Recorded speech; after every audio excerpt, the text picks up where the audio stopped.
all of these 8 steps, and if you want to be successful selling on a consistent basis. And the first step in the process is building rapport. We talked about that yesterday, and we did that fun little exercise where we got to kind of talk to each other and get acquainted with each other a little bit. And then we also talked about establishing a contract, a verbal contract with the people that we're selling to. And the verbal contract does 3 things. We ask permission to ask questions. We ask permission to tell them a little bit about how our product or service can help them. And we also promise them that we're not going to be one of those pushy, aggressive, nasty salespeople like they dealt with before. And that what we would like from them at the end of our conversation is a yes or a no about something, whatever our goal was for that meeting. So we talked about that yesterday. And we talked a little bit about asking questions, but that's kind of where I want to start today, determining the prospect's needs. And I want to start off by having you imagine something really, really scary. Are you ready to be really scared? On the edge of my seat. Are you ready? Okay. I want you to imagine that I'm a doctor. So scary. If you get to know me better, you'll find out that's really scary. That's right, you. And so I asked Linda if she would role play with me and be my patient. So Linda, are you ready? Yes. Okay, so Linda is sitting in the examination room, and she's waiting for me to come in because, you know, doctors, they'll make you sit around and wait for quite a while before they actually come in. And so I come into the room.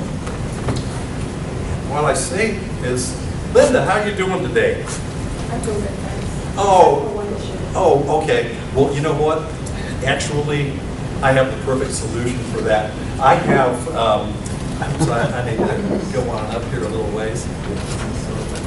I have these wonderful prescriptions. And in fact, I've got one in mind for you that I think it's going to make you just feel so much better. And it's just a wonderful, wonderful drug. In fact, Elvis Presley took it for... and so what I want you to do, I'm going to prescribe this, and you get this prescription filled, and you take it for about 2 or 3 weeks.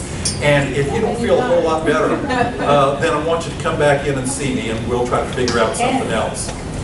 But I can't take that because you don't know that Oh. So you're not going to fill the prescription and take the drug? No. You're not? No. Are you going to come back and see me? I'm not sure at this point. I think that I'm a good salesman. I think that was a no. Which I just heard and saw right there. Okay, so let me try this a little bit differently. I've asked Linda to think about some sort of a physical challenge that she's having, and so we'll do it this way. Linda, I've got these fantastic prescriptions, and I've got something that would just make your hands feel so much better. And so what do you think about that? You want to try that? No, because that's not what we're here for. Oh, it's not? Well, you know what? I've got something that will make your legs feel so awesome. You will have no more problems with your legs at all. That's still not my issue. Oh, it isn't? No.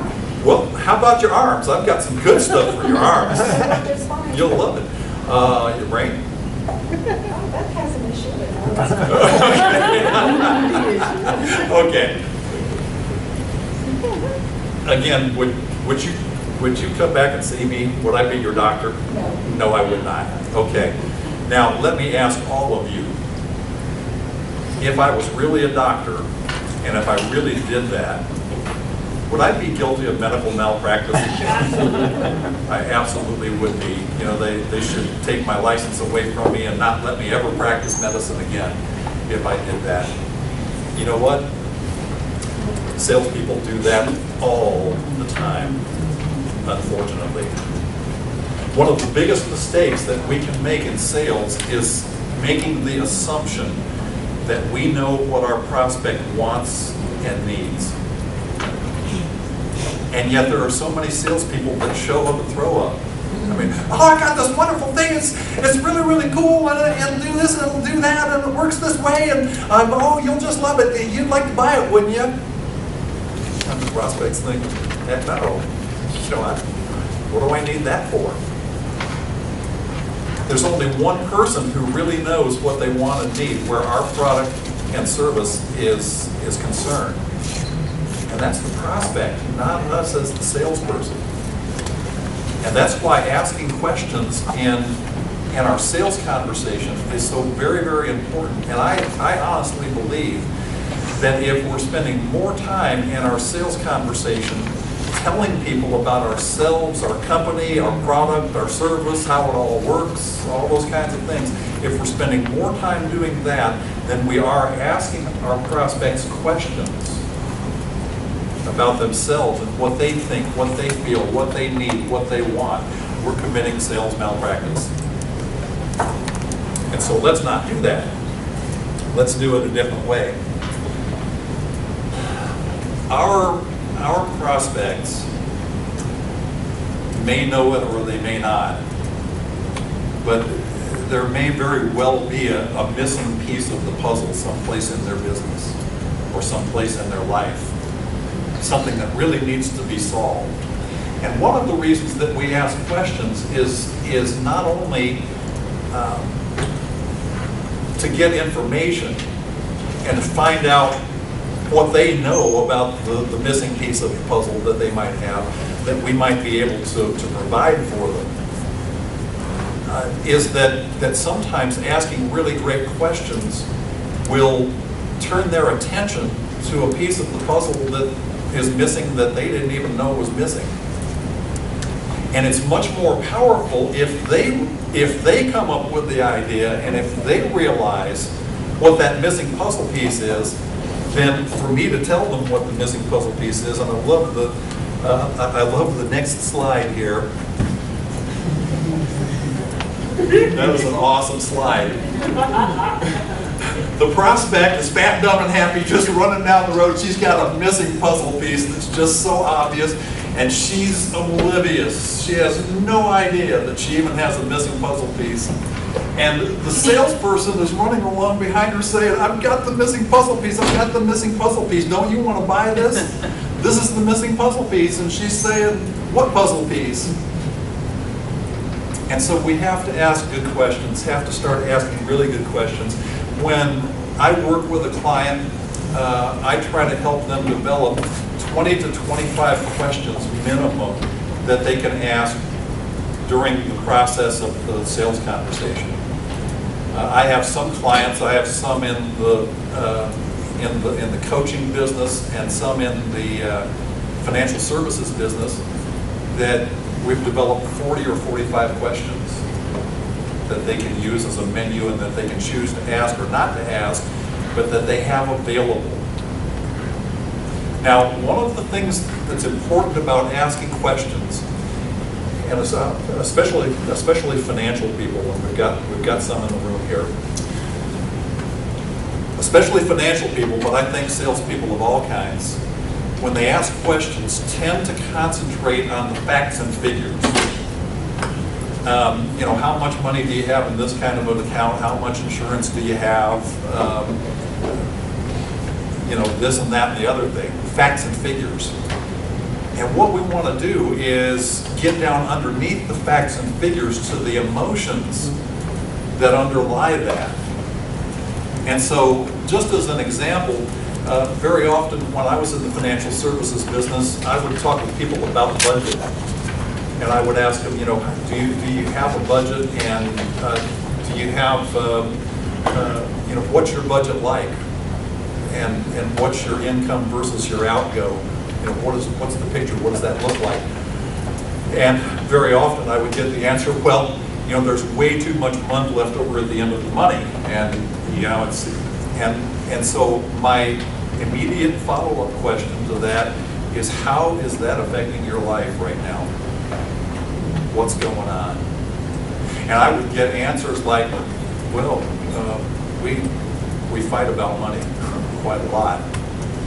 And I wake up in the middle of the night and I can't go back to sleep because I'm worried about whether we're going to be able to pay the mortgage, or whether we're going to be able to pay the bills, whether I'm going to be able to keep my business open or not.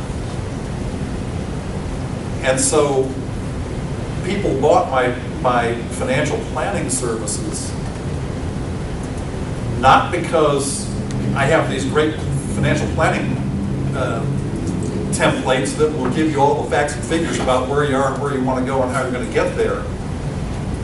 But I could say things to them like, you know what, we can work together on that budget situation and we can find money available that you didn't even know that you have available. And we can turn this around so that you have money left over at the end of the month instead of the other way around. And by the time we get through, you know what, you're going to have to find something else to fight with your wife about because it's not going to be money anymore. And not only that, but you're going to sleep like a baby because you're going to know what's coming in, what's going out, and how it all works. And people bought from me not because I had facts and figures, but they bought from me because they were emotionally connected to an outcome. And that's what we need to be communicating in our sales conversations. And I don't care what it is that you sell. If you sell health products, you're not selling health products that have certain qualities to them. You're selling energy and feeling great and living longer and all of the things that make life juicier and more worthwhile. You've probably all heard the example of a guy goes into the store and says, I want to buy a drill. Does he really want to buy a drill? Is that what he's really buying? What does he really want? Family experience with barbecues and kids. That was pretty good. I never thought of that, but no, there's something very basic that person wants. He wants a hole. He wants a hole in the wall, or a hole in the cement, or a hole in what. So the kinds of questions that a drill salesman could. Say grill.